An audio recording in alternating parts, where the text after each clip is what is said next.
Hey guys, Ivan here, and in today's video I'll dare and say we have a couple of very interesting bodybuilding updates. It's a very slow season or slow week. There aren't that many crazy physique updates, but I gathered a couple of very interesting things that we can actually talk about.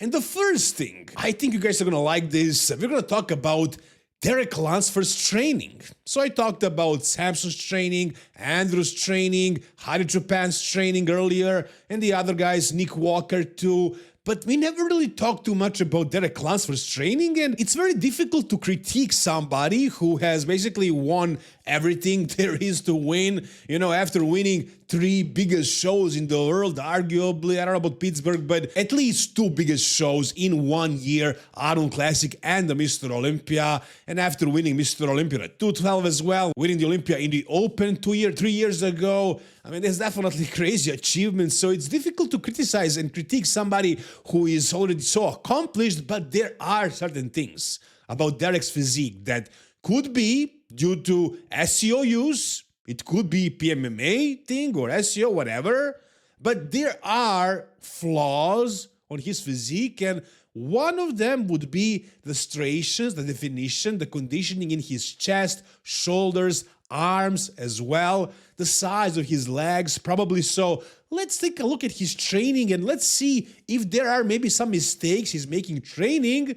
Maybe it's not all genetic, maybe it's not actually the SEO issue, maybe it's actually just him training wrong. And guys, please don't tell me down below in the comment section that I'm not allowed to critique anybody unless I'm beating them at the Mr. Olympia. By that logic, only Derek Lunsford would be allowed to critique anybody else. If you're not at the Mr. Olympia competing and beating these guys, you're not allowed to say anything. Come on, what kind of logic is that? Of course I can. I'm gonna discuss whatever I want, and I want to talk about this. So let's take a look at Derek's training. Alright, so you can say a lot of things about Derek, and it's no secret that I don't like his personality or what he's representing online, but as far as his training, I don't know if I can say any bad things. About his physique as well, yeah, I can find some flaws, like his biceps and arms definitely do look like they were tampered with, the way Chris Cormier says it, and his chest potentially is also full of SEO, but the way he is training, I have absolutely nothing negative to say. So in this video, he's training his chest with Patrick Moore, and I chose this video because his chest is his most problematic area, chest separation. So you can see that he's actually lifting very, very heavy and very hard. Now, this is not exactly necessarily the style of training I personally always do, but it's definitely impressive, and it's the go-to type of content, type of training content you watch before you train. It's gonna get you hyped up, it's gonna get you motivated, and it seems like he also has great connection. His range of motion is full, he's pausing at the top, pausing at the bottom a little bit, and having a full range of motion with heavy weight as well. Tempo looks perfect. He's explosive on the positive, controlled and slow on the negative, not too slow. Very, very good. I would say Derek Lunsford definitely knows how to train. And I'm showing you his chest workout. And chest is arguably his weakest body part. If you watch him train back, that's crazy. I'm going to show it to you in a second. His connection looks like it's out of this world. And it's not a super clean form, but he can control that weight and really focus on the back. He has a great back, man. I'm showing you chest now because that's his weak point, but it looks like training is definitely not a problem. The reason he has no separation is probably because he already put a ton of oil in it and it was a weak point. Genetically, he has some flaws, but as far as him training hard, that's not an issue, man. Just look at this. Look at how focused he is, how much power he has in the movements. I'm really impressed. I love the way Derek is doing his training. Are his legs problematic? Is he training his legs wrong? No. The noises he's making, the face he's making, how dramatic he is when he's training, that can be a little bit annoying, sure. But for me personally, it's not, honestly. I love his personality when he's in the gym. You know, he's very aggressive, he's very focused, he knows how to put the intensity in. So yeah, I'm impressed, honestly. I can't say anything negative about Derek's training. It's actually very, very good. So the reason why he has a little bit smaller legs and not great separation in the chest, it's other stuff. It's definitely not training. That's one thing that's for sure. Now, from what I can see, he doesn't do a lot of free weights. But why would he? I mean, personally, I do some free weight stuff here and there, not a lot also. I do T-bar rows for my back and maybe some rack pulls sometimes. I like to do some dumbbells and barbells for my arms, for chest. I don't really do any dumbbells or barbells. I don't like it. For legs, also, I stick with machines. I do think Smith squats or free squats are probably the best to build your legs, but if he doesn't feel that way, he can stick with machines, and he also has some great equipment in his gym, so why would he, mess around with free weights? So his intensity is definitely there, the focus is there, the range of motion is there, the power in the movements is there, the control is there. Derek's training is phenomenal. Nothing bad to say on this thing about Derek. And I'm sure all of you have seen Derek's back training videos because he's posting mostly back training on his Instagram because his back looks so impressive. But yeah, I mean, take a look. Like, if you did your reps this way or the way he's doing them usually, you probably wouldn't feel your back as much. But he can just do whatever he wants. He has that crazy connection, crazy back, and it just flows so well, and I'm sure he's feeling this like crazy. So there you go, guys. That's my critique on Derek's training. If you expected me to talk bad about it, I'm sorry to disappoint you, but there really isn't anything bad to say about his training. Somebody actually requested this video, this reaction to his training, and here you go. I mean, I also thought it was interesting to look at it, but if I can't say anything negative, I won't say anything negative, so that's my take on it. Whatever you guys think about Derek's training, tell me down below. Alright, now the next thing I wanted to show you guys is the most recent physique update by Kim Angel, one of the guys, let's say one of the favorites to be placing in the top 2, top 3 the Arnold Classic. I can't say to win the Arnold Classic because I think it's very obvious who's going to win it. Most likely Mike Sommerfeld or Wesley Vissers if he delivers, but if Wesley doesn't deliver, he can be like 6th. So this guy is definitely one of the most impressive physiques that we have right now at this point in prep.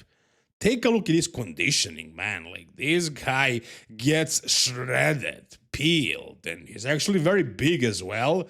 Not just shredded. He has that grainy look to the muscle. Really, really mature type of the muscle. So as far as his aesthetics and shape, he has that as well. Maybe not the youngest, the freshest physique. I don't know what his age is, but it doesn't look like he has that young man skin look. It looks kind of like, old and dry skin. That's not an insult. It just means he looks grainy. He looks gnarly. His skin looks really thin. So he looks like he's definitely somebody to look at, to watch for. Because look at this graininess, man, in the glutes. And this is at 7 weeks out, guys. We are 7 weeks out. This is not a peak week. This is not 2 weeks out. This is 7 weeks out. Does this mean that he's going to get even more shredded? No, come on. Like, can he get more shredded than this? I don't think so. He's just gonna have to cruise with this kind of condition. And like, if this was an open show, he would probably be able to work on the fullness, but he probably is at the weight cap. I don't think he is below it. He looks huge as well. Not just shredded, but huge too. So I think this is something what we're going to see on that stage as well. But this is it, man. This is crazy right here. Too bad there aren't more shows right now because he's ready way too early. Maybe this is actually going to hinder him.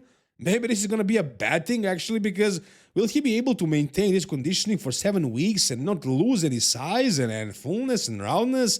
That's tricky. If I was him, I would ramp the food back up and, get a little bit more relaxed. I would stop the cardio, just, prevent any more fatigue from happening, and then just dry out for the stage. Because if he keeps it like this, at this pace, he's going to burn out potentially. But if he doesn't, this is going to be super impressive. And, we talk about Sam Sulek and what he's going to bring. And, Sam looks impressive as well. Take a look at this video, for example. Like, this back right here is super impressive. I don't have this. You guys are comparing him to myself each time I critique him. I don't have this. I never had this big of a back. But if you're comparing this conditioning and this amount of muscle and graininess and density to Kim Angel, for example, that guy's on the next level. I mean, Sam is great. He definitely has a good back. That's his strongest point, I would say. Yeah, his lats, his back, and this is looking also very, very impressive. But, especially from the front, you can see that, he doesn't have that sort of like maturity and details and fullness and roundness and size and shape, mainly classic shape. I mean, Sam is only 23, 24 years old, whatever. So for a beginner, basically, who is doing his second season, this is phenomenal as well, for sure. But what Kim Angel is bringing is definitely, potentially, maybe even a winning package. But we'll see what's going to happen. There is still a long time until the Arnold Classic. 7 more weeks, guys. Now, the next update is from a former Classic Physique competitor, Urs Kalecinski, and that former part is very important because here in his update on his IG story, he says, "Classic my ass," because he posted his current weight and it's almost 131 kilos, which is very close to 290, guys. That's like 287, something like that, 288. So almost freaking 300 pounds for Miracle Bear Urs Kalecinski. So like I said, he doesn't seem that big in his individual photos because of his proportions, the size of his body compared to his head. But if you look at him when he's next to the other bodybuilders, you can actually see how big he is, and he's progressing. He's getting bigger. I don't know which shows he plans on doing this year. He needs to do a show if he wants to do the Mr. Olympia. We'll see which show he's going to pick, but I can definitely see him winning some more shows this year if he chooses them wisely the way he did last year, if there are no Olympians doing the show. If there are, he can still beat some of them, maybe half of them or so, but with the new improvements, he can probably place even better. Like, do I think he can actually place higher than 12th on Mr. Olympia? Was that his result last year? I mean, it's possible, definitely possible. With his shape and with his work ethics and with the fact that he's growing so fast, he can definitely be in that mix, in the top 10. Do we ever see him being in the top 5 and fighting against guys like Samson, Andrew, Hadi, Derek, Martin? Probably not. Probably not. I mean, that's definitely a tall order for Urs. But again, almost 300 pounds. It depends on when he's going to start his prep, but if he continues pushing the weight, he can reach 300 soon. This is almost 290 already. So yeah, I think next time we see Urs on stage, he's going to be a bigger version of himself. 10 pounds bigger or so. We'll see. I think something like that is very realistic and very reasonable. Again, how will that translate into Mr. Olympia results? Potentially a top 10 result this year, but whatever you guys think, tell me down below.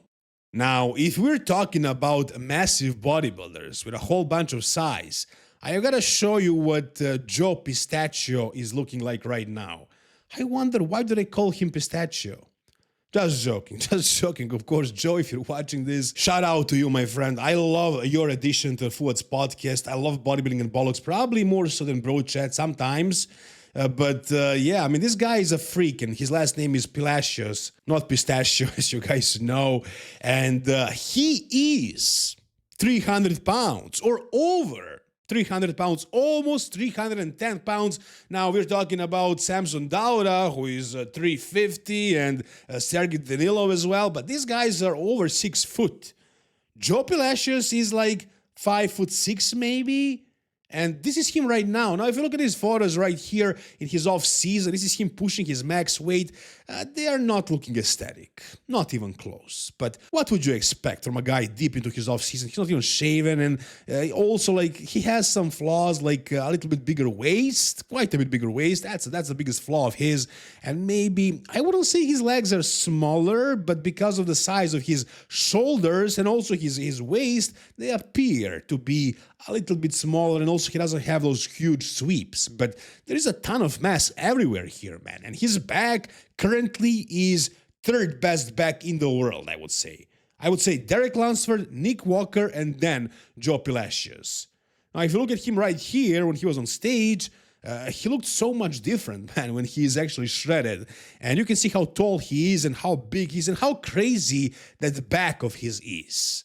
And now, with a full off-season, he's coached by Justin Compton, who is a phenomenal coach, a phenomenal bodybuilder. You know who Justin Compton is, especially after this whole fiasco with Kai Green. So I'm expecting this guy to be much, much better next time he hits the stage, and he was close to winning the Texas Pro. He was beaten, though, by Jordan Hutchinson, who is a top 10 Olympian, something like that, close to top 10, 11, 12, something like that. So that kind of puts Joe on the map. We'll see how much progress will he actually be able to make this year. And when he actually steps on the stage, how freaky will he be, and is he going to win a pro show? I think that's very, very possible. Even though this guy doesn't have crazy genetics, he has a ton of freak factor, and I'm a fan of the freaks, man. I just gotta admit it. I'm a fan of the freaks, and I think this guy can be the next Nick Walker, but we'll see about that. Whatever you guys think, tell me down below. Alright, and the final physique update we got is from Quint, who is looking like an absolute monster right now. Look at the size of this freaking guy, and then also the size of his waist, of his joints, how aesthetic he is at this freaking height, at this weight, and also how big he is at his height. Now, I don't know what his weight is currently, but I think it's probably closer to 350 than to 300. You know, with this guy, like, he looks super impressive in a couple of shots, especially in the off-season, like the front double, like the most muscular, the side chest. But his back is a weakness, not just his back, but his entire back, his posterior chain, basically, his back, his hamstrings, his glutes. So from behind, he doesn't look as impressive, and when he gets shredded, he'll lose a lot of that fullness usually. So he's definitely way more impressive in the off-season, but, you know, he's making progress. He's a pretty young guy, relatively young. I think I don't know if he's 30 yet, something like that, close to 30. So, you know, if he continues progressing and now he's prepping alone, if he nails the peak, he should be winning a pro show this year, man. Like, he was so close to winning one last year. He got like 6-second spots, basically. So, yeah, I think it's very, very possible, very likely to see this guy win a pro show this year. And I think he's going to progress as well. He looks so crazy right here in this physique update. But hey, whatever you guys think, tell me down below in the comment section. If you guys enjoyed this video, give it a thumbs up and please subscribe to the channel for more content like this. See you soon, guys. All the best and bye-bye.